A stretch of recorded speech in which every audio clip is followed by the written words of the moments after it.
jelas ya bahwa ada sesuatu di dalam tubuh Polri yang saat ini mengemuka dan perlu diklarifikasi. Tapi kalau mungkin istilahnya perang bintang, saya kok tidak yakin karena saya juga kebetulan sering sekali ke Mabes Polri bicara dengan pejabat Mabes Polri. Saat ini kesan saya bukannya membela tapi Polri dalam keadaan solid ya.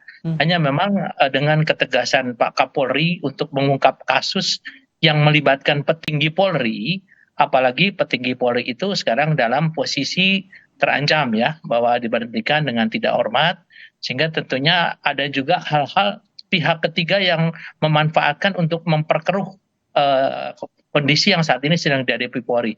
Jadi apalagi menyangkut kepada jabatan Kabareskrim ya. Saya kan pernah juga menjadi Kabareskrim dan juga pernah dulu saya diisukan juga ya karena mengungkap satu kasus di mana kasus itu melibatkan seseorang yang dia bisa membuat satu cerita. Nah, jadi saya kira apapun yang terjadi saat ini, betul kata Pak Menko Polhukam dan kata Pak Asrul Sani, saatnya bahwa kita membuktikan dan mengklarifikasi.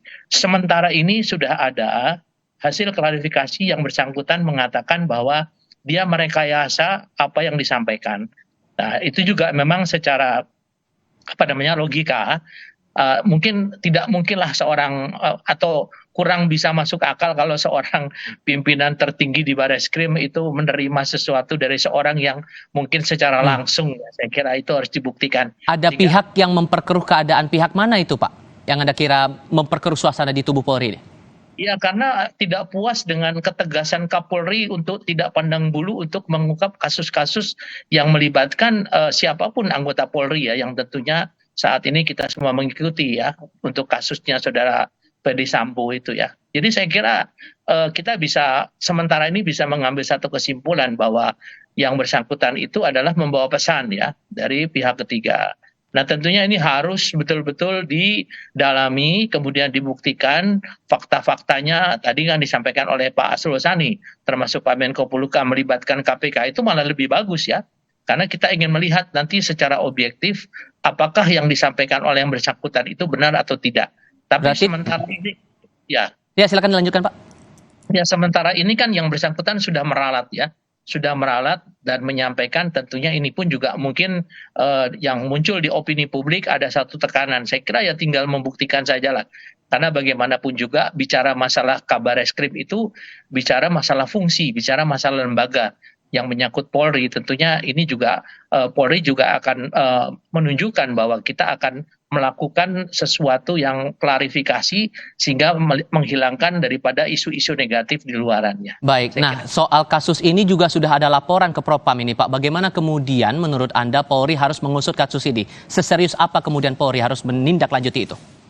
Ya, kita semua tahu, semua tergantung daripada pimpinan Polri. Kita semua tahu ketegasan Pak Kapolri saat ini betul-betul tidak peduli apakah orang itu orang dekat ataupun itu mungkin memiliki kedekatan dalam hal tugas fungsional. Beliau tetap menindak tegas. Nah, kita tentunya sangat harus percaya ya bahwa komitmen Pak Kapolri ini kan juga dipertanggungjawabkan kepada masyarakat. Beliau juga mempertanggungjawabkan kepada Bapak Presiden dan juga tentunya secara secara vertikal dan horizontal beliau juga mempertanggungjawabkan juga kepada Pak Menko Polhukam sebagai koordinator di bidang keamanan ya. Terlebih kasus ini menyinggung nama Kabareskrim Polri saat ini, Komjen Agus Andrianto. Betul, betul. Itu kan sangat serius ya. Karena ini sudah menyangkut nama pribadi. Kita tahu bahwa Kabareskrim itu kan yang menangani kasusnya Ferdy Sambo ya. Tentunya akan banyak serangan-serangan kepada beliau, tapi bukan berarti ini dilakukan oleh perang bintang ya, saya kira enggak juga. Mungkin kalau ada yang kecewa yang terlibat dengan kasus Sambo ya itu wajar, tapi tidak mewakili merepresentasikan bahwa itu adalah dari kelompok bintang ya. Jadi kita lebih banyak kepada masalah pribadi yang bersangkutan. Karena mungkin dia kecewa dengan tugasnya selama ini dia memegang rahasia-rahasia dibuka satu demi satu. Saya kira itu merupakan sesuatu hal yang mungkin tidak patut lah ya sebagai seorang anggota Polri yang sudah disumpah untuk menyimpan rahasia ya dalam tugasnya. Kalau sudah terungkap seperti ini berarti benar dong Pak kalau udah kebongkar? Kita jangan bilang benar juga ya kan tentunya kita kan harus mengungkap dulu dari bukti-bukti. Kalau nanti bukti-bukti dari mungkin apakah KPK atau mungkin unsur fungsi pengawasan internal ya dari Irwasum ya, juga Kabid Propam sekarang kan juga sudah bukan Kabid Propam yang lama ya. Saya kira juga tidak ada alasan kalau kita menyembunyikan kalau memang betul hal itu terjadi. Tapi kalau tidak betul kan berarti juga harus bisa membersihkan isu ini, jangan sampai seolah-olah di dalam Polri ini sekarang terjadi perseteruan ya antara kelompok-kelompok tertentu ya. Saya kira saya tidak melihat ke sana ya saat ini ya. Oke, isu perang bintang ini kemudian disinggung oleh Menko Polhukam Mahfud MD. Anda yang pernah berada di institusi Polri merasa bahwa atau pernah melihat perang bintang itu benar-benar nyata ada, Pak? Kalau perang bintang itu kan berarti ada kelompok-kelompok di dalam Polri ya.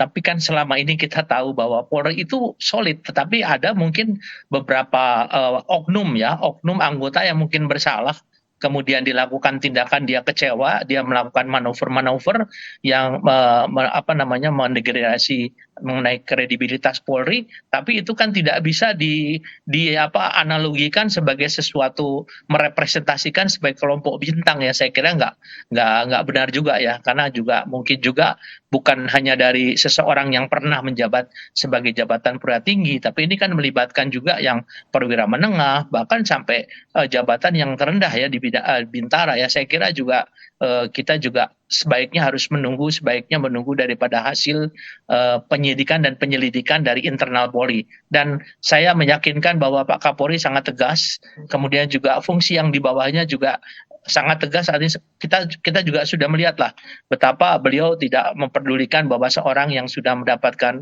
promosi kemudian dicopot kemudian diproses, kan itu satu hal yang harus kita apresiasi ya, bahwa namanya transparansi itu sudah dibuktikan oleh Pak Kapolri saat ini ya. Yeah.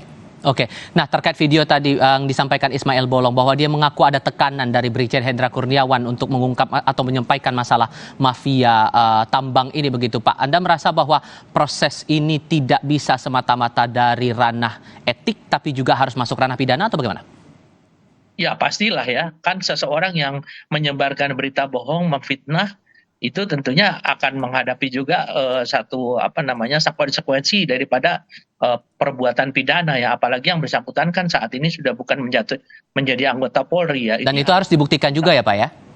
Betul. Nanti kita lihat apakah yang bersangkutan benar atau tidak. Tentunya proses peradilan yang akan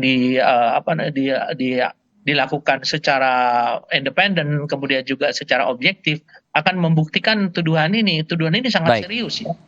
Ya. Baik, terima kasih untuk perspektif Anda kali ini Pak Ito Sumardi di Kompas TV. Selamat sore Pak, sehat selalu untuk Anda. Selamat sore, sehat selalu. Terima kasih.